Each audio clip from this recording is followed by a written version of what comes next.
এই যে arsenic pound, arsenic album করোনার সময় পাউন্ড পাউন্ড বিক্রি হয়েছে, মাকসালও হয়েছে, এবং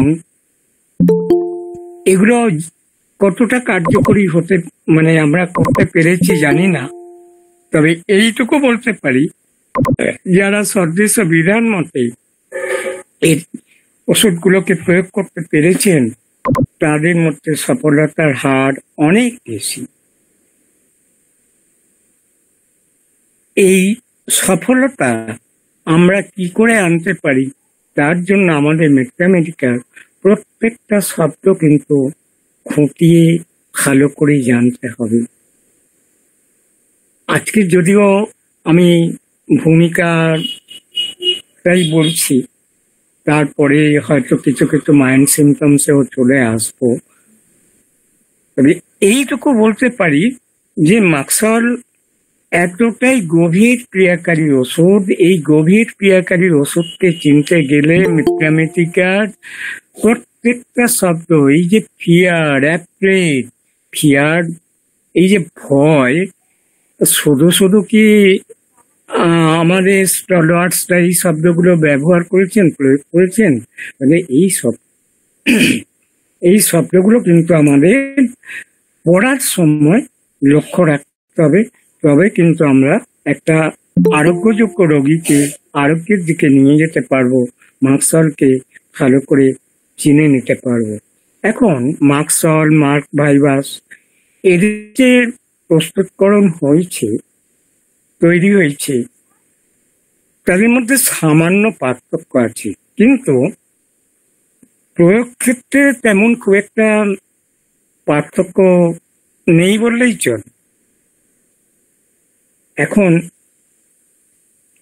ম্যাথমেটিক্যাল যে সমস্ত ওষুধগুলো আমরা পড়াশোনা করেছি, দেখেছি, সেখান থেকে কিন্তু আমাদের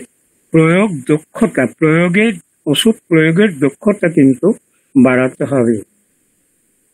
এখন কোন একটা ওষুধ সবচেয়ে আমাদের কাছে যেটা দুর্ভাগ্যই বলি বা দুঃখজনক বলি, যে কোনো একটা ওষুধ হয়তো আমরা রোগীর মধ্যে ঠিকঠাক প্রয়োগ করতে পারলাম না। এই যে ব্যর্থতা, এই ব্যর্থতার জন্য কি হবে, রোগীর মধ্যে হয় উপশম হবে, নয় ওষুধটা কোনো কাজেই লাগবে না। তখন কিন্তু পার্টিকুলার যে চিকিৎসক এই ভুলটা করলেন, এই দায়ভারটা কিন্তু তার জন্য সমগ্র হোমিওপ্যাথিক সমাজের কাছে লজ্জার বিষয়বস্তু হয়ে যায়। তার কারণ হচ্ছে যে যদি কোনো একজন হোমিওপ্যাথ ভুল করেন, সেই ব্যর্থতার দায় কিন্তু সমগ্র হোমিওপ্যাথিক সমাজের কাছে পড়ে, যেটা অন্যান্য কোনো চিকিৎসা শাস্ত্রে বা ব্যবস্থায় কোনো একজন ডাক্তার ফেল করা ব্যর্থ হওয়া কিন্তু সেই প্যাথির দুর্নাম হয় না, হয় সেই ডক্টরে। তখন তারা কি করেন, আরো অন্য ডাক্তারবাবুদের কাছে যান বা তাদের খোঁজ খবর করেন। আমাদের এখানে সবচেয়ে বড় যেটা ত্রুটি আছে সেটা হচ্ছে যে এই আমি শেষ কথা বলবো, এর পরে আর যেন হোমিওপ্যাথির কোনো কথা হয় না। তাই হোমিও দর্পণ সেই সুযোগটা করে দিয়েছে আমাদের, যে এরকম একটা আলোচনা করে নিজেদেরকে ঝালিয়ে নেওয়ার জন্য, নিজেদেরকে আরো ভালোভাবে জানার জন্য। এবারে আসি, ধরা যাক কোনো রোগীকে হয়তো আমরা ফোঁড়ার জন্য কাটতে বললাম, কিন্তু কোনো লোকাল অ্যানাস্থেসিয়ার প্রয়োগ লাগবে না বলেই রোগীটা বলছে, ডাক্তারবাবুকে বলছেন আপনি কাটুন কোনো চিন্তা নেই। কিন্তু ডাক্তারবাবু যেই না অপারেশনের জন্য প্রস্তুত হয়েছেন, ছুরি চালিয়েছেন, অমনি লাফালাফি শুরু করে দিয়েছেন। এখন আরেকজন রোগী কিন্তু এই ক্ষেত্রে চুপচাপ রইল। আর এগুলো হতে পারে, যিনি লাফালাফি করছেন, হয়তো ওভার সেন্সিটিভ পেশেন্ট, এর জন্য, বা আবার ছুরির ভয়ে তিনি কাতর, তাহলে রোগীর মধ্যে আমরা প্রত্যেকটা শব্দকে যদি ঠিকঠাক ভাবে চয়ন করতে পারি, তবেই কিন্তু আমরা মাকসলকে চিনতে পারবো। তার কারণ হচ্ছে, আজকের আমরা যতই সিফিলিস, গনোরিয়া নিয়ে কথাবার্তা বলি না কেন, সেই রোগগুলোকে কি আজ আমরা দেখতে পাচ্ছি না। তাহলে গেল কোথায়? কোথাও লুকিয়ে আছে? না, কোথাও লুকিয়ে নেই। এ কিন্তু গোপনে গোপনে কি করছে? অন্যান্য সিমটমস তৈরি করছে। এই সিমটমস গুলোকে যদি আমরা ঠিকঠাক ভাবে না চিনতে পারি, তাহলে কিন্তু আমরা মাকসলে পৌঁছতে পারবো না, বা সেই ওষুধটার কাছাকাছি কিন্তু আমরা যেতে পারবো না। অনেক সময় আমাদের কি হয়, আজকের এই যে একটা আস্তরণ পড়েছি, এই যে লক্ষণগুলো, যেমন একটা ছোট চারা গাছকে ওই জঙ্গলে ঢেকে রেখে আসল যে চারা গাছটা, তাকে কিন্তু বাড়তে দেয়া হয় না। সে বাড়তে দেয়া হয় না, বাড়তে পারে না। তাহলে আমরা আজকের যে সিমটমসটা পাচ্ছি, সেটা কিন্তু ওই জঙ্গলে ঢাকা দেওয়ার মতোই অবস্থায় আছে। তাহলে আমাদের এই জঙ্গলগুলোকে, বা যদি কোনো আস্তরণ পড়ে, সেগুলোকে আমাদের ওভারকাম করতে হবে, বা সেগুলোকে পরিষ্কার করে আমাদের মেন সিমটমসে চলে যেতে হবে। অর্থাৎ একটা সিমটমস কিভাবে ডেভেলপ করছে, এই জায়গাটা কিন্তু আমাদের চিনতে হবে। এই জায়গাটা যদি না আমরা বুঝতে পারি, তাহলে কিন্তু আমাদের ব্যর্থতা অবশ্যম্ভাবী। এবারে আমরা কি করব? আমরা যদি দূরদৃষ্টি সম্পন্ন ব্যক্তি হই, তাহলে প্রথম দিনেই কিন্তু, রোগীর প্রথম আগমনেই কিন্তু আমরা বুঝিয়ে যাব যে ওই চারা গাছের অবস্থাটা এমন আজকের কেন হলো, সে কেন বাড়তে পারছে না, সে কেন ওইভাবে আচ্ছাদনে বা আস্তরণে বা জঙ্গলে ঢাকা আছে। তাহলে আমাদের পিছন দিকে চলে যাও, পিছন দিকে গিয়ে দেখা যাবে যে হয়তো তার অতীতে এমন কোনো নির্যাতন হয়েছিল ছোটবেলায়, বাবা মা নির্যাতন করেছিল। আজকে বুঝতেই পারছেন আমরা কিভাবে নির্যাতিত হচ্ছি। বাবা মা শাসনের নামে, অত্যাচারের নামে কিন্তু নির্যাতন করছে। শাসন এক কথা, অত্যাচার আরেক কথা, আর নির্যাতন আরেক কথা। তাহলে এই যে তিনটে শব্দ বললাম, এই তিনটে শব্দ কিন্তু আমাদের প্রভেদ বুঝতে হবে। মাকসলের চিত্রটা হচ্ছে যে যখন তাকে নির্যাতন করা হবে, সে যখন নির্যাতিত হতে থাকবে, তখন কিন্তু দেখা যায় যে মাকসলের মতো সিমটমস ডেভেলপ করে। ওই যে মেডিকায় কতগুলো শব্দ আছে, সেই শব্দ যদি আমরা মুখস্থ করে নিই, তাহলে কিন্তু আমাদের মেডিকাটা উপলব্ধি করা হয় না। হয়তো আমরা কিছু সিমটমস মনে রাখতে পারবো, কিন্তু উপলব্ধি করতে গেলে, যেমন দুর্গন্ধ, তার ঘামে কষ্ট বেশি। আরে ঘামে কষ্ট বেশি, এই কথাটা আমরা পড়লাম, কিন্তু তাকে তো উপলব্ধি করতে হবে যে ওই ঘামে কষ্ট বেশিটা আজকে টিবি, বা আজকে ব্রঙ্কাইটিস, বা আজকে ক্যান্সার সৃষ্টি করতে পারলো কিনা, সেটাও কিন্তু আমাদের দেখার বিষয় আছে। আর এই যে ঘামের যে সাপ্রেস হলো আজকে, বা ঘাম হলে যে তার কষ্টটা বেশি হয়, এই জায়গাটা আমাদের কিন্তু ধরতে হবে। তার মানে আমি কিন্তু এটা বলছি না যে ওই সিমটমস গুলো কোনো কাজে লাগবে না। ওই প্রবীণকৃত সিমটম বা হ্যানুম্যান যা বলে গেছেন, সেগুলোকে একটাও কিন্তু আমরা বাতিল করতে পারবো না। আমরা তখনই বাতিল করি যদি আমরা না সিমটমস গুলোকে চিনতে পারি, বা ওই ব্যাক ক্যালকুলেশন করে অঙ্কে মতো উত্তর না মেলাতে পারি, তাহলে আমাদের ব্যর্থতা আসবে। এইবারে আমাদের মধ্যে কিছু কিছু চিকিৎসক কি গন্ডগোলটা করছে যে ও হ্যানিম্যান আজকে যা বলে গেছেন, এই দীর্ঘদিন পরে আজকে নানান অ্যান্টিবায়োটিকের যুগে বা নানান সমস্ত পরিবেশগত কারণে ওইগুলো আর আমরা দেখতে পাবো না, তাহলে আমাদেরকে এইভাবে চলতে হবে বা নিজের মন গড়া মতো আনাড়ির মতো যা ইচ্ছা বলে গেছি না, ওই সিমটমস গুলোকে কখনোই আমরা বাদ দিয়ে কিছু করতে পারবো না। ফলে মুখে দুর্গন্ধ, সে বোধ হয় ওই অন্নপ্রাশনের ভাত মুখে উঠে আসবে, এটা আজকের হয়তো আমরা দেখতে পাচ্ছি না, তার সালাইভাটা আজকের হয়তো আমরা দেখতে পাচ্ছি না, কিন্তু বাচ্চাটা যেদিন ভূমিষ্ঠ হয়েছিল সেদিন কি আমরা কেউ খেয়াল করেছিলাম? আপনি আমি যদি রোগী বাড়ির লোকের কাছে বা তাদের যারা অ্যাটেন্ডেন্স আছে তাদের কাছে যদি ক্রমাগত জেরা করতে করতে করতে করতে আজকের এই 30, 35 বা 50 বছরে 60 বছরের পেশেন্টটা এসছে, খবর নিয়ে নিয়ে দেখা গেল যে আমরা ওই জায়গায় পৌঁছে গেছি।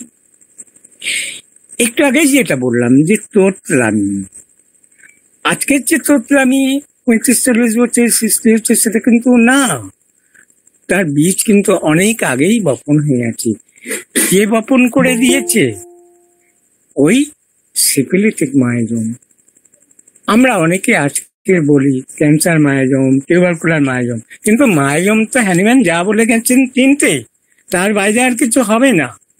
কিন্তু এই মায়োজম গুলোকে আমরা যদি ঠিকঠাক ভাবে চিনে নিতে পারি তাহলে কিন্তু আমাদের ওষুধটাকে বুঝতে চিনতে সুবিধা হবে। আজকের কোনো একটা অ্যাকুট কেস আমরা যে এলো, অ্যাকুট হিসাবে যতই আসুক না কেন, আজকে আমাদের বলতে কোনো দ্বিধা নেই যে 3টে মায়োজমই কিন্তু রোগীর মধ্যে পাওয়া যাবে।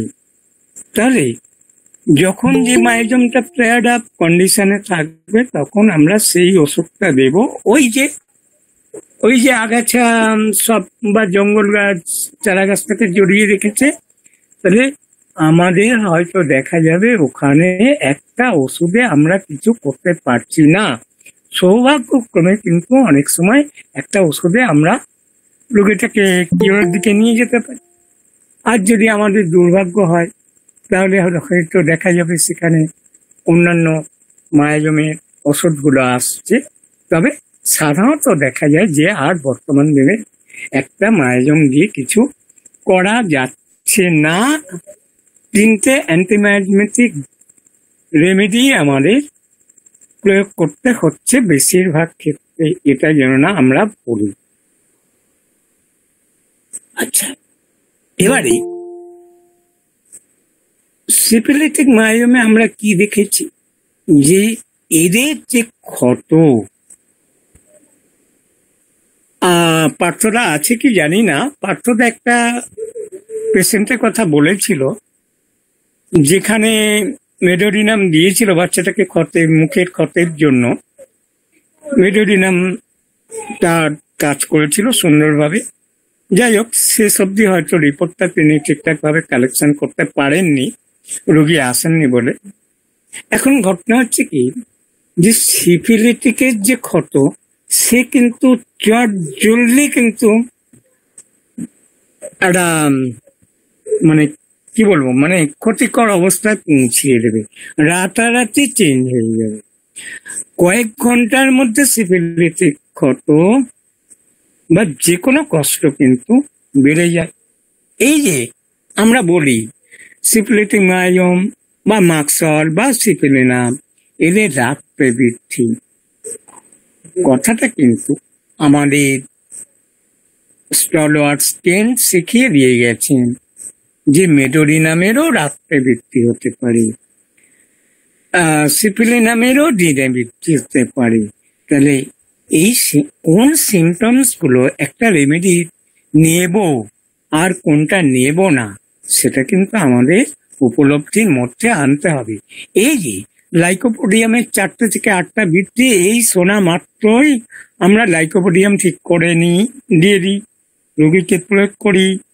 আবার কি করি, যদি রুগী ঠিকঠাক ভাবে 4টে থেকে 8টা তার কনফিউশন থাকে, ঠিকঠাক ভাবে বলছে না, হয়তো দেখা যাবে রুগী বলছে যে 3টে থেকে বা 5টা থেকে বৃত্তি, এই ক্ষেত্রে কিন্তু ওষুধও চেঞ্জ হয়ে যেতে পারে। আমরা কিন্তু সিমটমস গুলোকে ঠিকঠাক ভাবে চেষ্টা করব যতটা রোগীর কথার উপর গুরুত্ব দিয়ে চলা যায়। নিজের মন গড়া মতো জোর করে একটা ওষুধ প্রয়োগ করার জন্য সেটিং করে নেব, সেটা যেন না হয়। আমরা যদি ম্যাথমেটিকা পুরা দেখি, সেখানে দেখতে পাবো যে লাইকোপোডিয়ামে whole time whole day aggravation, sorry whole day whole night aggravation আছে। তাহলে এই যে 4টে থেকে 8টা পেলেও কি আমরা লাইকোপোডিয়ামকে পুশ করতে পারবো, দিতে পারবো? পারবো না।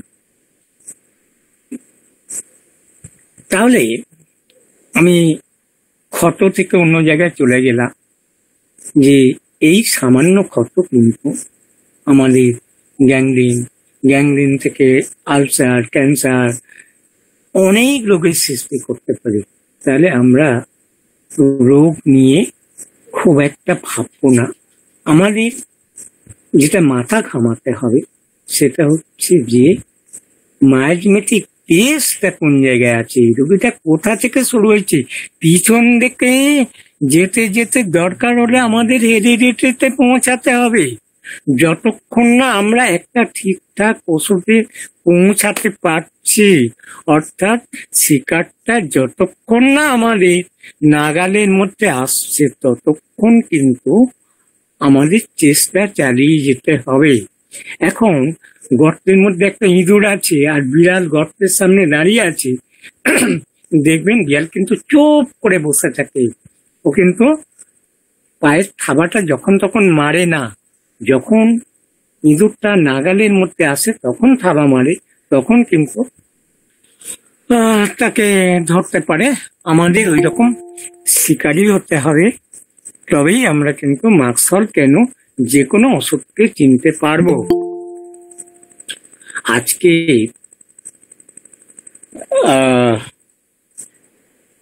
যদি আমরা আমাদের ম্যাথমেটিকাকে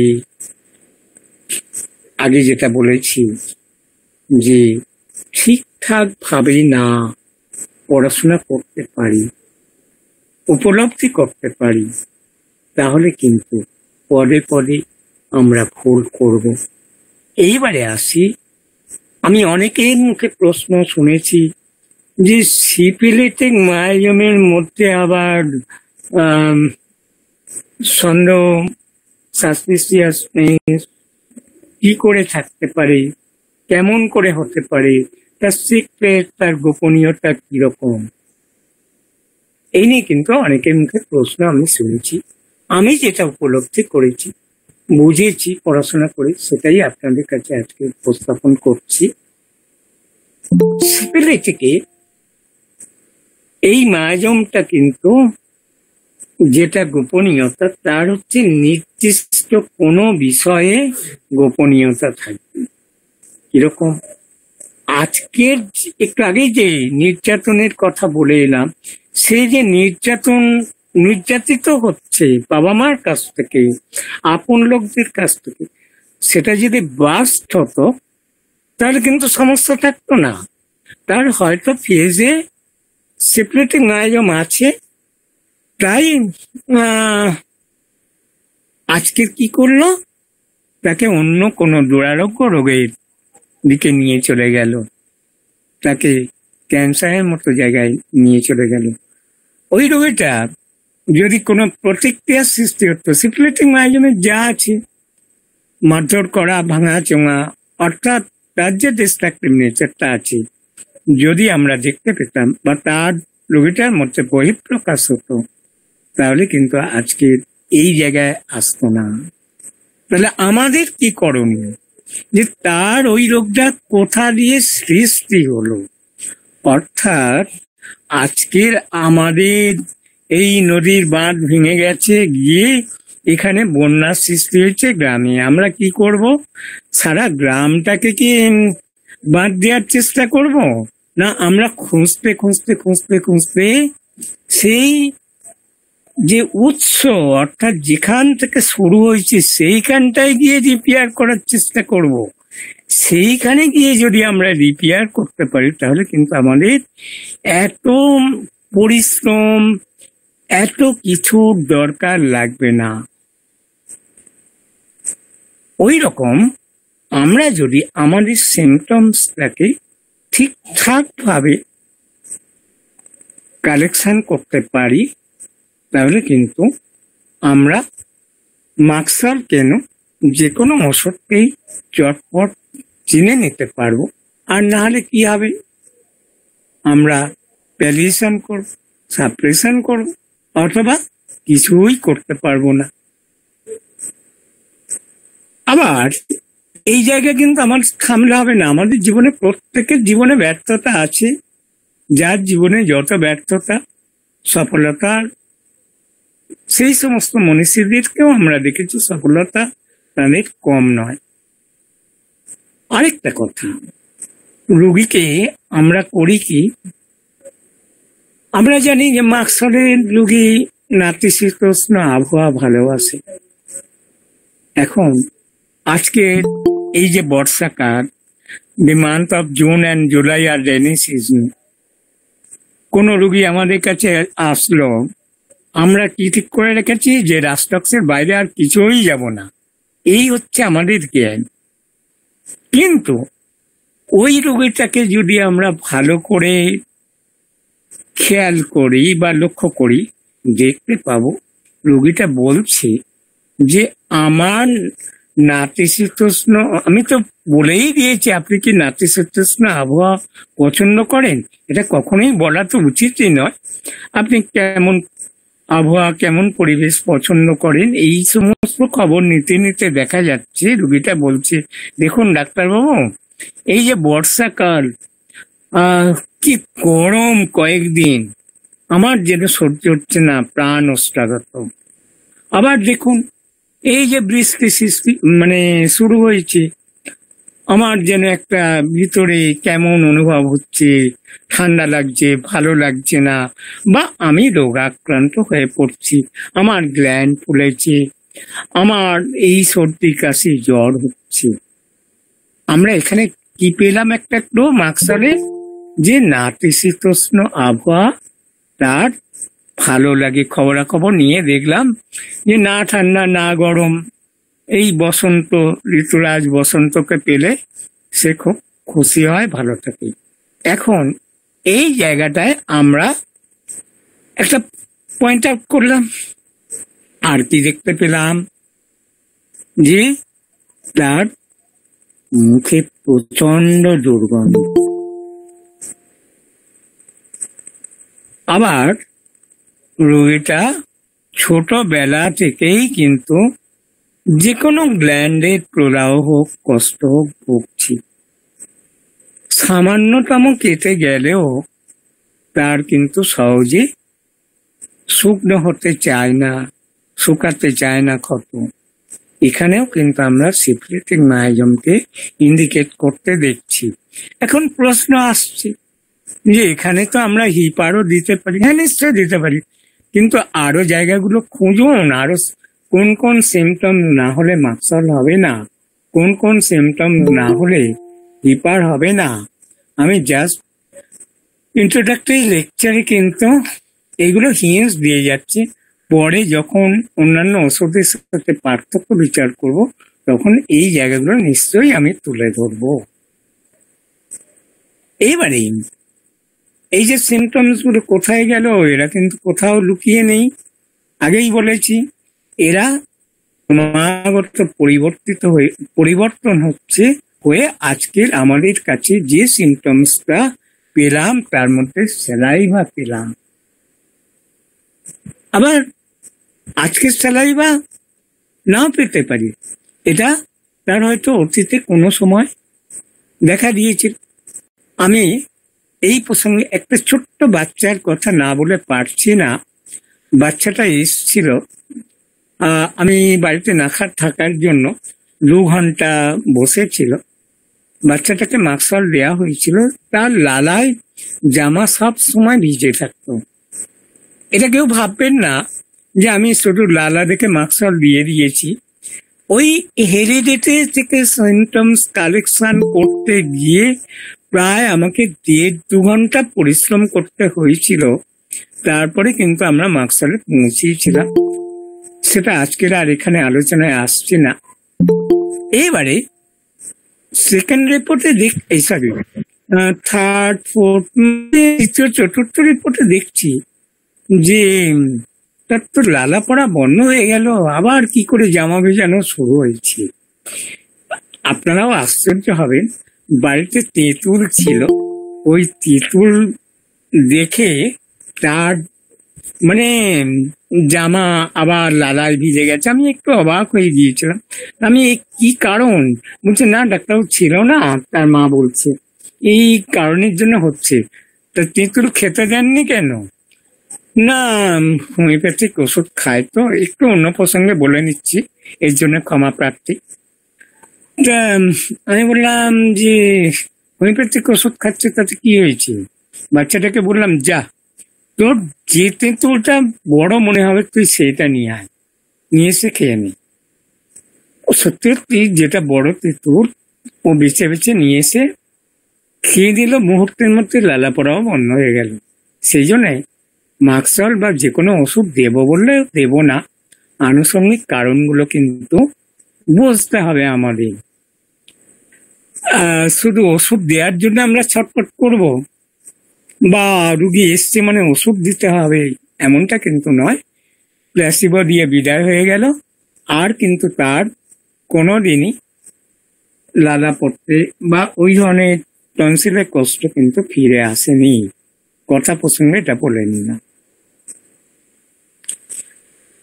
এবারে যদি আমরা দেখি যে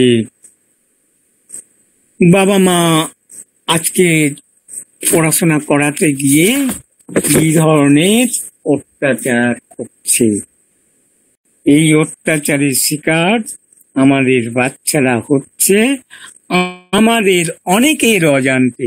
কিন্তু আমার বক্তব্য যে একটা হোমিওপ্যাথির দৃষ্টি যেন না এড়িয়ে যায় যে ওই বাচ্চাটা বাবা মার অত্যাচারের জন্য, অত্যাচার থেকেই বা শাসন বা নির্যাতন যে শব্দই আমরা ব্যবহার করি না কেন, বা অপমান যেটা আমরা স্ট্যাটিস্টিকে পাই, সেই শব্দগুলোকে খুব মনোযোগ দিয়ে যেমন দেখব, সেই সাথে উত্তেজক কারণ তো আমাদের খুঁজে বের করতে হবে, যেটা অনেক সময় খুব কঠিন হয়ে যায়।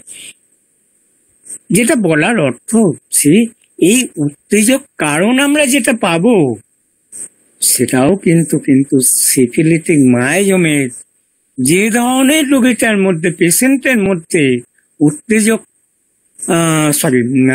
পেশেন্টের মধ্যে নেচারটা পাই, অর্থাৎ ডিস্ট্রাকটিভ নেচারটা, সেই বাবা মার কাছ থেকেও কিন্তু সেই ধরনের ডিস্ট্রাকটিভ নেচার থাকতে হবে। আমি নির্যাতন শব্দটা শুধু ব্যবহার করিনি। বাবা মা আসলো, তাকে তো বোঝাতে পারতো, বারণ করতে পারতো, বলতে পারতো। কোনোদিন বারণ নেই, বোঝানো নেই, সেখানে কোনো যুক্তি নেই, লজিক নেই। উইদাউট মানে কি বলবো, সবকিছু অ্যাভয়েড করে লাঠি দিয়ে তাকে পেটানো শুরু করলো। এবং সেটা হচ্ছে কোনো মানে পশুকে যেমন পেটানো হয়, পশুকেও হয়তো ওই রকম ভাবে মারধর করা হয় না। তাহলে কি বোঝা গেল যে বাবা মার মধ্যেও কিন্তু সেই ডিস্ট্রাকটিভ নেচারটা, সিফিলিটিক মায়োজমটা রয়েছে। এই গ্রেডেশনটা যদি আমরা বুঝতে পারি তবেই কিন্তু আমরা মাস্কলকে চিনতে পারবো, সিফিলিনামকে চিনতে পারবো, আরো যে সমস্ত অ্যাসিড নাইট্রিক, বা আরো যে সমস্ত ওষুধগুলো আছে হিপার, তাদেরকে চিনে নিতে পারবো। এখন মিডমেডিকা তো আমরা পড়তে এসছি, জানতে এসছি, এখানে এত কথার প্রয়োজন কি? এইটা আমার অনেক বন্ধু চিকিৎসকদের প্রশ্ন থাকতে পারে। আমি প্রত্যেককেই অনুরোধ করব, আমি একটু এইভাবে বলার চেষ্টা করি, সেটা কিন্তু লক্ষণগুলোকে বোঝার জন্য, অর্থাৎ মূল্যায়নটা, ইভ্যালুয়েশন অফ সিমটমসটা যাতে আমরা ঠিকঠাক ভাবে করতে পারি, সেই জন্যই এত কথা বলা। না হলে ওই কয়েকটা লক্ষণ মাস্কারে মুখস্থ করে নিয়ে এসে আর এখানে হোমিও দর্পণে উগিয়ে দিয়ে চলে যেতাম, হয়তো অনেকে বাহবা দিত। আমার বাহবার কোনো দরকার নেই। আমরা যারা কয়েকজন থাকবো, তারা যেন জিনিসটাকে বা এই ওষুধটাকে উপলব্ধি করার চেষ্টা করতে পারি। সন্দেহবাদী, একটু আগেই যে কথাটা বলছিলাম যে এ আবার কেমন কথা, সিপিলিটিকে সন্দেহবাদী, সন্দেহ সিক্রেট কিরকম? সাইকোটিক মায়াজমে আমরা কি দেখি? তারা বিষয় থেকে বিষয়ান্তরে চলে যেতে পারে, বাড়ির আনাচে কানাচে লুকিয়ে কি বলছে শ্বশুর, কি বলছে শাশুড়ি, কি বলছে, বা দেওর ননদ ঝি চাকর কে কি বলছে, কে কি করছে, এই হচ্ছে সাইকোটিক মায়াজমের সন্দেহবাদী। আর এর কেমন পার্টিকুলার কোনো একটা নির্দিষ্ট বিষয়ের উপর কিন্তু সিফিলিটিক মায়াজমের সন্দেহ কিরকম, যেটা মার্কসের খুব ভালো একটা বিশেষ চিত্র পেতে সাহায্য করে। তার চতুর্দিকে যেন শত্রু, এ যেমন নিজেকে সহজে শেষ করতে পারে, অন্যকেও সহজে ধ্বংস করতে পারে, শেষ করতে পারে। আবার কি হচ্ছে, তার ভাবনাটা, তার বোধ বুদ্ধি অনেক সময় কি হয়, স্ট্রং থাকে, ছোট থেকে বোধ বুদ্ধি স্ট্রং, খুব মানে ইন্টেলেকচুয়াল মানে ছেলে কিন্তু বা মেয়ে, কিন্তু আস্তে আস্তে আস্তে আস্তে খুব স্লো তার কিন্তু বুদ্ধি বৃত্তি গুলো নষ্ট হয়ে যাচ্ছে, ধ্বংস হয়ে যাচ্ছে, শেষ হয়ে যাচ্ছে। এই হচ্ছে আমাদের সিফিলিটিক মায়াজমের সন্দেহ, যে আমার চারিদিকে সবাই সত্য, যেটা মার্কসের মধ্যে আমরা কিন্তু দেখতে পাই। আর এই দেখতে পেলাম মানে মার্কসের না, অন্যান্য সিমটমস বারবার একই কথা পুনরাবৃত্তি করছি, দরকারি হলো যে অন্যান্য সিমটমস কিন্তু আমরা লক্ষ্য রাখব। এবারে আমরা রোগীর মধ্যে কিন্তু স্বাভাবিক অবস্থাটা জেনে নেব।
সত্যি কথা বলা, ঠিক সময় মতো ঠিক কাজ করা, বাবা মার বাধ্য, যাকে বাধ্য ছেলে মেয়ে হওয়া বলে।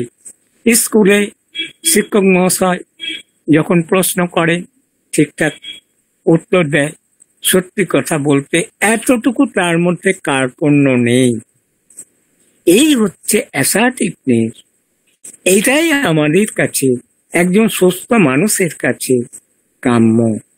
তাহলে শুধু মাস্কল দেব বলে ওষুধ খুঁজতে শুরু করে দিলাম রুগী এসছে মানে না, সিমটমস গুলোকে আমাদের চিনতে হবে। এইবারে এর সাথে আরো একটা জিনিস আমরা যদি আরো কিছু কথা যোগ করি, অ্যাসার্টিভনেস কিরকম না, স্থান কাল পাত্র, অর্থাৎ যে সময় যে কথাটা বলছে সেটাকে বুঝে বলা, যে এই সময় বললে কারুর ক্ষতি হবে কিনা বা কোনো একটা মানুষের প্রাণহানি হবে, সে কিন্তু বলবে না।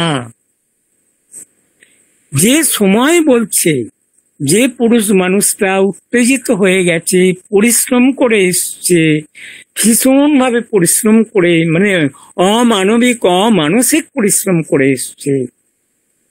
আজকে বাড়িতে দেখা যায় যে বউরা কিন্তু বাড়ি আসা মাত্রই শুরু করে দিল, তোমার স্বামী এই করে, এই সরি তোমার মা এই করেছে। এখন তো জানে না যে তোমার মা বলাটাও যে ঠিক না। যারা সরিক নেচার হবে তারা আবার ঠিকঠাক ভাবে বলবে, সেটা অন্য কথা। তোমার মা এই করেছে, তোমার বাবা এই করেছে, এই নিয়ে শুরু করে দিল। পুরুষ মানুষকে কিন্তু অত্যন্ত ক্লান্তিকর অবস্থায় একটা বাজে সিচুয়েশন শুরু করে দিল। ওই সময়টা ওই স্ত্রী যদি সুস্থ মস্তিষ্কের মানুষ হতেন তাহলে কখনোই বলতেন না। আর কি, স্থান কাল পাত্র, যাকে বলছে তাকে ওই কথাটা বলা যাবে কিনা সেটাও কিন্তু আমাদের লক্ষ্য রাখা উচিত। আজকে দেখুন বাবা মা আজকে কি করছে, বাচ্চাদের সামনে এমন অনেক গল্প করছে, এমন অনেক কথাবার্তা বলছে, টিভিতে এমন অনেক সিরিয়াল দেখছে যেগুলো কখনোই বাচ্চাদের সঙ্গে দেখা বলা চলা উচিত না করছে। তাহলে এখান থেকেও কিন্তু একটা বাচ্চার সিমটমস ডেভেলপ করতে পারে। আবার এই বাচ্চাটা যখন 50-60 বছরে গিয়ে বা বৃদ্ধা অবস্থায় গিয়ে দেখা যাবে ওই সিমটমসটা কিন্তু ডেভেলপ করছে। আমাদের সব সময় কিন্তু উৎস মুখে পৌঁছাতে হবে। আমরা কখনোই ভুলে এটা করব না যে মাকসাল এর বাইরে আর কোনো সোজা হবে না।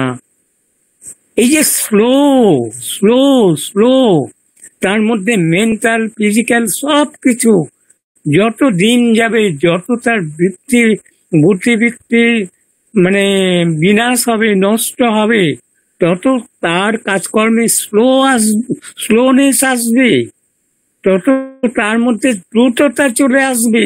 কিন্তু দ্রুত কথাবার্তায় দ্রুততা, সে কথা বলে কি লাভ হবে? আজকের যদি পেশেন্টটা ইনস্যানিটির হয়, আজকের যদি উন্মাদ হয়ে যায় সেই পেশেন্টটা, তাহলে কি লাভ হলো? যাই হোক, একটা কথা ভুলে গেলাম, যে এই যে অ্যাসার্টিভনেস শব্দটা বললাম, এটা কিন্তু আরো গুরুত্ব পাবে যারা ওই স্থান কাল পাত্র বিচার বিবেচনা করে। তারা আরো, যদিও এখানে আমার তো কোনো মাপকাঠি নেই, এটা আপেক্ষিক, তাই আমাদের বুঝে নিতে হবে রোগীর অবস্থা দেখে, রোগীর কথাবার্তা শুনে বা অ্যাটেন্ডেন্সের কাছ থেকে, যে তার কোন ধরনের নেচারটা আছে।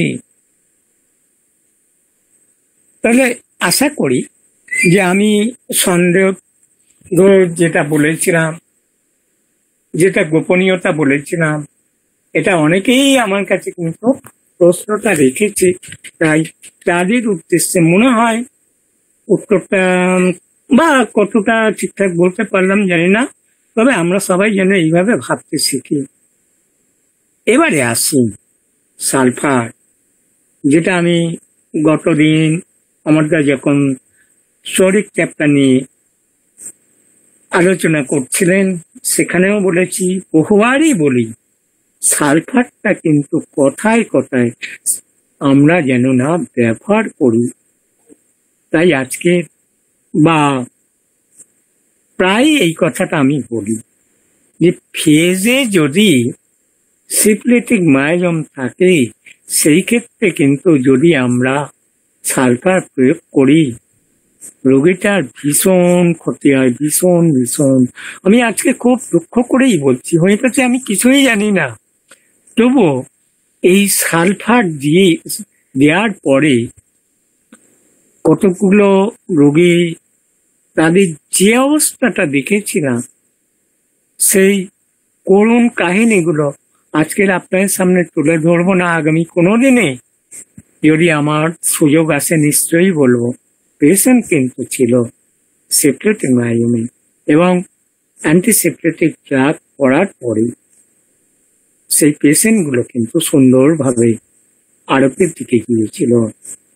আজকে যে সালফারটা, এই যে একজন ভালো হোমিওপ্যাথির কি গুণ না, তিনি জানেন, তিনি বোঝার চেষ্টা করেন কোথায় আমি ভুল করলাম, কোথায় আমার জন্য রোগীটার ক্ষতি হলো। তিনি কিন্তু এই ইনকোয়ারিটা সরবরাহ করেন, খেতে বসতে শুতে কি কারণে রোগীটা কিওর হলো না, বা কি কারণে রোগীটা আজকে এই ক্ষতিকর অবস্থায় পৌঁছে গেল। সালফার যদি উচ্চ শক্তিতে প্রয়োগ করা হয়, সেখানে কিন্তু সিপ্লেটিক মায়োজম কিন্তু প্রকট হয়ে দেখা দেয়।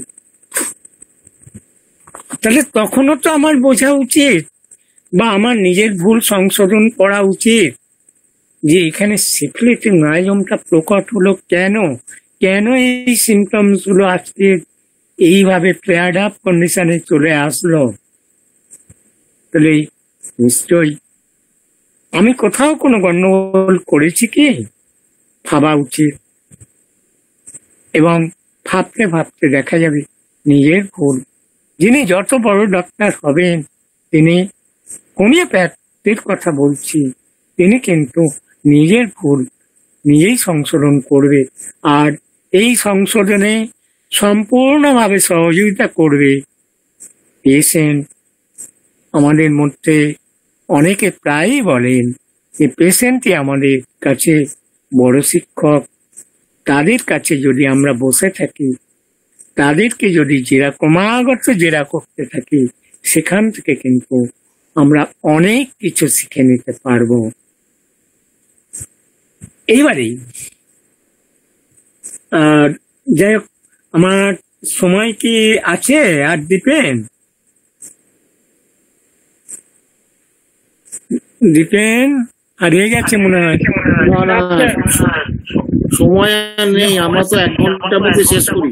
আচ্ছা ঠিক আছে, তাহলে এখানেই আজকের মতো সবাইকে আমার শ্রদ্ধা ও ভালোবাসা জানিয়ে শেষ করছি। নমস্কার। Thanks word.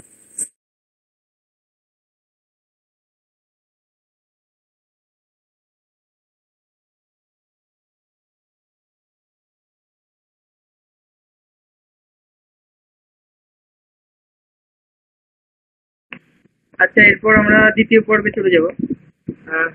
আজকের স্যার এই মাস্কল নিয়ে আমি ডক্টর অমরনাথ চক্রবর্তী স্যারকে একটু অনুরোধ করছি কিছু বলার জন্য। আমি তো প্রথমে কিছুটা বলেছিলাম,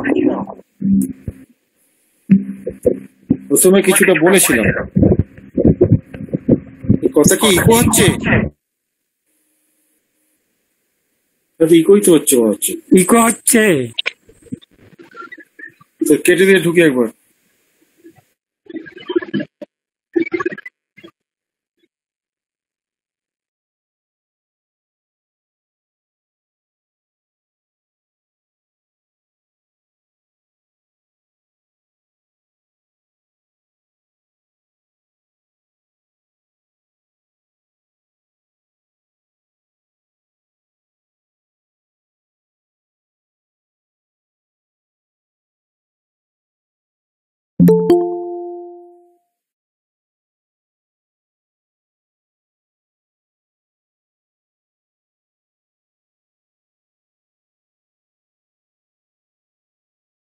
আজকের আলোচনাটা খুব সুন্দর হয়েছে। এই যে আলোচনাটা হয়েছে এর একটা বৈশিষ্ট্য কোথায়? বারবার কিন্তু রঘু অতীতে গিয়ে অতীত থেকে বর্তমানটাকে লিঙ্ক করার চেষ্টা করেছে। হ্যাঁ, এটাকে বলে এইটাকে এই যে লিঙ্ক আপ করা যেটা বলছে না, এইটা অত্যন্ত গুরুত্বপূর্ণ। আমরা যদি অতীতে না যাই, আমরা যদি বংশ পরম্পরার মধ্যে যদি না যাই, তাহলে আমরা এই সিপিলিসের জায়গাগুলো ভাবতে পারবো না। আমি গতকালই একটা হার্টের পেশেন্ট দেখেছিলাম। গতকালই তো নাকি? হ্যাঁ, গতকাল। ওটা শ্যামলবাবু উপস্থিত ছিলেন। আমি কেসটা যেহেতু আমি তাকে এক্সাইটিং কজের উপর ভিত্তি করে ওষুধটা একটু অন্যরকম দিয়েছি আমি, কিন্তু ঘটনা হচ্ছে কি যে পেশেন্টটা যে হার্টের যে ব্লকেজ হয়েছে, এই যে কেসটা এই কেসটা আমি রেকর্ডিং করতে গিয়ে বারবার আমি দেখতে পাচ্ছি সিপিলিস স্টিগমা গুলো তার বংশগতি থেকে কিরকম ভাবে তার মধ্যে ডেভেলপ করেছে। এই যে পেশেন্টটা প্রচন্ড শক্তিশালী, সিপিলিস পেশেন্ট কিন্তু খুব শক্তিশালী, মাংসপেশি সম্পন্ন হয়, প্রচন্ড শক্তিশালী হয়। এবং এদের মধ্যে কি ব্যাপারটা আছে কি, ওই মানসিক জায়গাগুলো ডালনেসের জন্য এরা কিন্তু ইমোশনাল হয় না। এই যে সুন্দর জায়গাটা আছে, এবং লাস্টে একটা কথা বলছে, মুখ দিয়ে মাঝে লালা পড়ে, এই কথাটা বলেছে। আমি কিন্তু মার্কশালের কথা এখনো ভাবি নাই। আমি আগে যেটা দিয়েছি, আমি রুটা দিয়েছি তাকে। রুটা দেওয়ার পর এখন দেখি কি পরবর্তী এটা কি দেখায়। তাহলে দেখা যাচ্ছে কি, এই যে কেস টেকিং করে আমরা যখন দেখবো তার বংশ হিস্ট্রিতে আলসারের হিস্ট্রি আছে, কি তার বংশ হিস্ট্রিতে যখন আমরা দেখবো মারাত্মক দারিদ্র, মারাত্মক লড়াই সংগ্রাম, ঘাতে প্রতিঘাতে মানুষ হয়ে এই যে যাচ্ছে, এই জায়গাগুলো এইতে তো মার্কসলের একটা জায়গা এখানেও আছে, কার্সিনোসিনেরও আছে, অরাম মেটালিকেমার আছে, ক্যালকেরিয়ার আছে, এরকম অনেকগুলো ওষুধের এইরকম একটা সিচুয়েশন আছে। এইটাকে বলে যে কোন সিচুয়েশন থেকে সিমটমটা ডেভেলপ করছে। সিমটমটা তো আজকে আপনি পাচ্ছেন, মানে আমি ফুলটা আজকে দেখতে পাচ্ছি, ফুলটা নিয়ে আপনি নাকে শুকলেন, সুন্দর গন্ধ। এটা কি সম্পূর্ণ সৌন্দর্য হলো? হোমিওপ্যাথি দিক দিয়ে ভাবতে গেলে এটা সার্বিক সৌন্দর্য হলো না। সার্বিক সৌন্দর্য মানে কি, সেই ফুল গাছটা কখন লাগানো হয়েছিল, তার মধ্যে কি ভাবনা এসেছিল, সেই ভাবনার পরিপ্রেক্ষিতে এই পরিবেশে থেকে সে কিভাবে সে ডেভেলপ করলো, ডেভেলপ করে এখন আমার কাছে এসছে খুব সুন্দর একটা ফুল, এটা গন্ধ শুকতে আমার ইচ্ছা করছে। তাহলে ব্যাপারটা হচ্ছে যে এই যে হোমিওপ্যাথিতে যে ব্যাপারটা কি হচ্ছে, সবসময় লিঙ্ক আপটা করতে হবে। এটা ওরিয়েন্টেশন বলে, এটা একটা ওরিয়েন্টেশন বলে। মায়োসোমেটিক ওরিয়েন্টেশন করতে গেলে এই জায়গাটা দেখা খুব জরুরি। এবং এটাকে আরেকটা কথা বলে সাকসেশন অফ অর্ডারও বলে। এটা কেন বলেছে সাকসেশন অফ অর্ডার। এই অর্ডারটা যদি আপনি না বুঝতে পারেন যে তার পাস হিস্ট্রিতে, ফ্যামিলি হিস্ট্রিতে কোন মায়োজমটা প্লে করছে, বর্তমানে কে করছে, এই সবগুলো নিয়ে কিন্তু টোটালিটি মানে বর্তমান কয়েকটা সিমটম দেখলাম, ওই গন্ধ, জীবের মধ্যে ইমপ্রিন্ট অফ টিথ, সেটা ইমপ্রিন্ট অফ টিথ কি আপনি প্রথমেই পাবেন নাকি? প্রথমে অধিকাংশ ক্ষেত্রেই পাওয়া যায় না। ঘামে দুর্গন্ধ, ঘামে তার আরাম হয় না, এইগুলো তো কমন সিমটম, এগুলো তো কমন, ভুল বললাম, এগুলো সাধারণত আমরা মার্কসলে পেয়ে থাকি। এর গরম কাতরতা যেমন আছে, শীত কাতরতাও আছে, তো গরম কাতরতাটাই বেশি। তার ফলে এই পেশেন্টটার এই লিঙ্ক আপটা যেটা হলো, মায়োসোমেটিক লিঙ্ক আপটা হলো, এইটা হওয়ার পর আমরা কিন্তু এখান থেকে সিপিলিনামে যেতে পারবো, এখান থেকে আমরা নাইট্রিক অ্যাসিডে যেতে পারবো। হ্যাঁ, আমাদের যাওয়ার অনেকগুলো জায়গা তৈরি হয়ে যাচ্ছে। তার ফলে আমরা যখনই একটা কেস টেকিং করবো, সঙ্গে সঙ্গে তার ফ্যামিলি হিস্ট্রি থেকে ধরে তার অতীতের সব ইতিহাসগুলো থেকে দেখে আমরা কি করব না, একটা গ্রান্ড টোটালিটি করবো। এই গ্রান্ড টোটালিটিটা করলে তখন বুঝতে পারবো কোন মায়োজমটা আমার ডমিনেন্ট। আমি কালকে আমি ওটা যেহেতু বলবো না বলে, শ্যামল বাবু ছিলেন, আমি প্রতিটি মুহূর্তে ওনাকে দেখিয়েছি, দেখুন সিপিলিস স্টিগমাটা কিভাবে প্লে করছে, দেখুন বংশ পরম্পরায়। আমি অনেকগুলো ওনাকে সামনাসামনি দেখিয়েছি। ফলে আমাদের এই যে আমরা মেটেরিয়া মেডিকা পড়ছি with the base of philosophy, এইটা যদি আমরা না করি তাহলে মেটেরিয়া কিন্তু শুকনোই হয়ে যাবে, মেটেরিয়া কিন্তু শুকনো হয়ে যাবে। সেই কালিদাসের একটা গল্পর মতন পড়েছে, একজন কবি এসে বলছে কালিদাস এমন কি কবি যে তাকে আপনারা এত সম্মান দেন। হ্যাঁ, তো তখন রাজা বললো যে আমি তো কবিতা বুঝি না। আচ্ছা ঠিক আছে, তুমি এক কাজ করো, তুমি যাও আমার ওই ওই বাগানের ওই দরজার দিকটা যাও। ওখানে গেল, তা ওইখানে গেল, ওই গেল, যাওয়ার পর ওখানে কি দেখতে পাচ্ছে, এসে বলে কি দেখলে, কবিতার ছন্দে বলো। শুষ্কং কাষ্টং তিস্ততি অগ্রে। ওখানে গিয়ে দেখলাম একটা শুকনো কাঠ ওখানে, তিষ্ট মানে ওখানে আছে আর কি। ও তাই, ঠিক আছে। তখন কালিদাসকে বলে আচ্ছা তুমি যাও তো, গিয়ে দেখো তো কি দেখলে। সে এসে কি বলছে, নীরস তরু বড় পুরত ভাবি। তখন সেই কবি তাকে জড়িয়ে ধরলো, না তুমি শ্রেষ্ঠ। এই যে এখানে এই যে কাব্য, এই যে একটা সৌন্দর্য, এই সৌন্দর্যটা থাকতে হবে। সোজা কথা, আমরা যেমন ধরুন জামা কাপড় যদি না পরে রাস্তায় যদি বেরোই, আমাদের ধরে পেটাবে লোক, জেলে ঢুকিয়ে দেবে। তার ফলে ব্যাপারটা হচ্ছে যে এইখানেও হোমিওপ্যাথির ক্ষেত্রে শুধু সিমটমটাকে দেখলে হবে না, সিমটমটারও জামা কাপড় চাপাতে হবে, তার ভেতরে ঢুকতে হবে। তার ভেতরে ঢুকে আমরা সেই লিঙ্ক আপটা করতে হবে। লিঙ্ক আপটা করলে পরে তবে আমরা বুঝতে পারবো যে এই সিমটমটা কি। আর শুধুমাত্র ওই যে মুখ দিয়ে লালা পড়ছে, গন্ধ ছাড়ছে, এরকম করলে তো হবে না। আমি তো আগেই প্রথমে বলেছি যে আমরা কিরকম ব্যবহার করতাম। তো ফলে আমাদের প্রত্যেকটা ক্ষেত্রে একটা ড্রাগের শুধু মার্কসল বলে না, প্রতিটা ক্ষেত্রে এই সাকসেশন অফ অর্ডার, পেশের কথাও বারে বারে বলেছে, স্লোলি স্লোলি স্লোলি সব জায়গায় বলেছে। এই যে বলার মধ্যে স্লোলিটা হচ্ছে গুরুত্বপূর্ণ বিষয়। আপনারা কি করবেন না, মাথার মধ্যে ধরুন কুড়িটা হয়েছে, হ্যাঁ ওটার সিমটমটা নেবো, কিন্তু ওটা স্লোলি হয়েছে, স্লোলি। তাহলে এই স্লোলি যেটা, এইটা গুরুত্বপূর্ণ। সিমটমটা যদিও বা মিললো, যদি স্লোলিটা না মেলে, পেসটা যদি না মেলে, আপনি ওষুধ দিলেও কাজ পাবেন। এটা আমার কথা নয়, এটা হচ্ছে কেন্টের কথা, এবং আমরা সেটা বারে বারে প্রমাণ পেয়েছি। পেসটা একটা খুব বড় জিনিস। ইন্টেন্সিটিটা বুঝতে গেলে শুধুমাত্র বর্তমান রোগীটার সিমটমটা কতটা বড় তা নয়, তার বংশহিষ্টিতে সিপিলিক স্টিগমা কি ছিল, তার অতীতে কি কি ছিল স্টিগমা ছিল, টোটালটা নিয়ে আমাকে দেখতে হবে কে বেশি আছে। শুধুমাত্র মানুষটাকে নিয়ে কিন্তু টোটালিটি হয় না। হ্যাঁ, মানুষের সৃষ্টি, তার বাবা মা, বংশ, তার অতীত, বর্তমান, এই তিনটে নিয়ে টোটালিটি হয়। এই ফিলোসফিটা না বুঝলে সিমটমকে আমি সাজাতে পারবেন না, সিমটমের ভ্যালু করতে পারবেন না। ইভালুয়েশন যে করবেন কি দিয়ে করবেন, সংখ্যা দিয়ে করবেন। একটা ফার্স্ট গ্রেড আছে না সেকেন্ড গ্রেড আছে, ফার্স্ট গ্রেড তো আছে বুঝলাম, সেই মেডিসিনটা হচ্ছে খুব স্লোলি কাজ করে। তখন যে দেখো স্লোলি কাজ করার মধ্যে যে কটা আছে সে কটার মধ্যে ফার্স্ট গ্রেড নেই, কিন্তু আমাকে ফার্স্ট গ্রেডটা বাদ দিয়ে ওইটা নিতে হবে।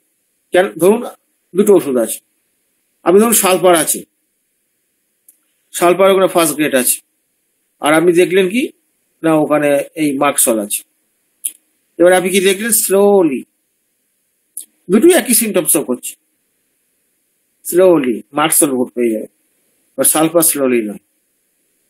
এই যে গতিটা, এই গতিটা কিন্তু একটা খুব বৈশিষ্ট্যপূর্ণ, এবং এটা আনকন্ডিশনাল। ফলে আজকে এই জায়গাটা তুলে ধরার জন্য আমি তাকে ধন্যবাদ জানাই। মেটেরিয়ামেডিকে আপনারা যখনই পড়বেন, একটা ড্রাগ পড়ে নিয়ে তারপর ভাবুন তার ওই সাকসেশন অর্ডারটা কিরকম হবে, তার ওই পুরনো, তার অতীত থেকে বর্তমানে রিলেট করতে পারছেন কিনা সিমটমের সঙ্গে, সেটা দেখতে হবে। এবং কেন দেখুন বারে বারে বহু জায়গায় ছোট ছোট রোগের নাম করেছে, 2-3 লাইনে পড়ি, লাস্টে তার সঙ্গে দুটো একটা জিনিস জুড়ে দিয়েছেন, জুড়ে দিয়ে টোটালিটি অফ সিমটম করে বড় ছুটি ফেলে দিয়েছে। এটা কেন্টের পক্ষে সম্ভব, আমাদের শিখতে হবে। এবং আপনারা যদি পলিক্রেস ড্রাগগুলোকে যদি মানে অ্যাকুট কেসে যদি ঠিক মতো লাগাতে পারেন, কি রেজাল্টে হবে সে আপনার স্বপ্ন ভাবতে পারছেন। আমরা তো অহরহ লাগাই, আমাদের এগুলো হাত কাঁপে না, আমরা শিখে গেছি। ফলে আপনাদেরও সেই জন্য বলছি যে এই টোটালটা জানতে পারলে পরে করতে পারে। শুধু ড্রাগ পড়া না, ড্রাগের সঙ্গে সঙ্গে তার বেসটা, তার ফাউন্ডেশনটা, মানে ফিলোসফিটা কিভাবে অ্যাচিভ করবো সেটা জানা ভীষণ জরুরি। যাই হোক, অনেক রাত হয়ে গেছে, আর বাড়াচ্ছি না, আমি এইটুকু বলে ছেড়ে দিলাম। ধন্যবাদ রঘুনাথ ঘোষ মহাশয়কে। এবং দেখো আর ইয়ের মধ্যে যেও না, রাত হয়ে গেছে। এবার যদি কেউ প্রশ্ন করতে পারে, 2-1 করতে পারে, ঠিক আছে? আচ্ছা। ধন্যবাদ, অসংখ্য ধন্যবাদ স্যার ও স্যারকে। হ্যাঁ, একজনকে ধন্যবাদ জানাই, রঘুর নেটওয়ার্ক আজকে গন্ডগোল করেনি। হ্যাঁ, সত্যি তাই, সুন্দর আলোচনা পেলাম স্যারেদের কাছ থেকে। আচ্ছা, আজকের আলোচনার বিষয়ে যদি কারো কোনো প্রশ্ন থাকে আপনারা করুন, নইলে আমরা আলোচনা এখানেই শেষ করব।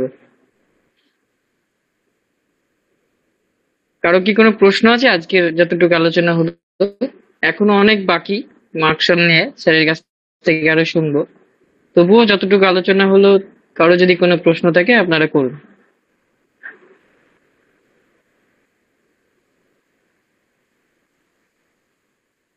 প্রশ্ন দেখতে পাচ্ছি না, তাহলে প্রশ্ন নেই স্যার। আচ্ছা তাহলে ইয়ে করে দাও, বিদায় নিয়ে নাও, শুভরাত্রি। দীপেন, আচ্ছা, তাহলে হ্যাঁ স্যার বলুন। আমার একটা প্রশ্ন আছে। আজকে তুমি আলোচনা মার্কসল, যদি এটা ভূমিকা সেটা ঠিক আছে, কিন্তু আমি কি মার্কসল বলতে পারলাম ঠিকঠাক ভাবে? মার্কসলের কোনো সিমটমস খুব সহজভাবে তো না, বলা নেই, পুরো জাল একটু সেই মানে খোলা মাঠে জাল পাতার অবস্থা। পাওয়া গেছে কি মার্কসলের কোনো সিমটমস? আমি তোমাদের কাছে প্রশ্নটা রাখলাম। আমরা আজ সত্যি কথা বলতে আজকের আলোচনাতে কিছু মায়াজমের সিমটম পেলাম, মায়াজমের মায়াজম গুলোকে বুঝতে শুরু করেছি, এইটাই বলতে পারি।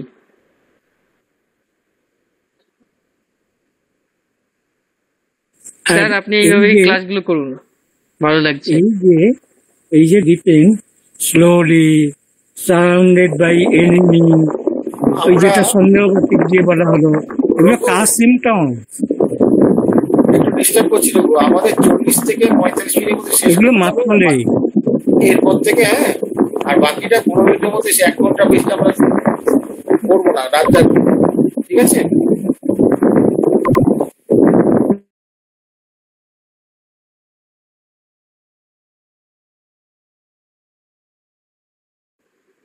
হ্যাঁ স্যার, কি বলছিলেন আরেকবার, আমি কথাটা শুনতে পাইনি। আমি রঘুকে বললাম যে 40 থেকে 45 মিনিটের মধ্যে মেন বক্তব্য শেষ করতে হবে,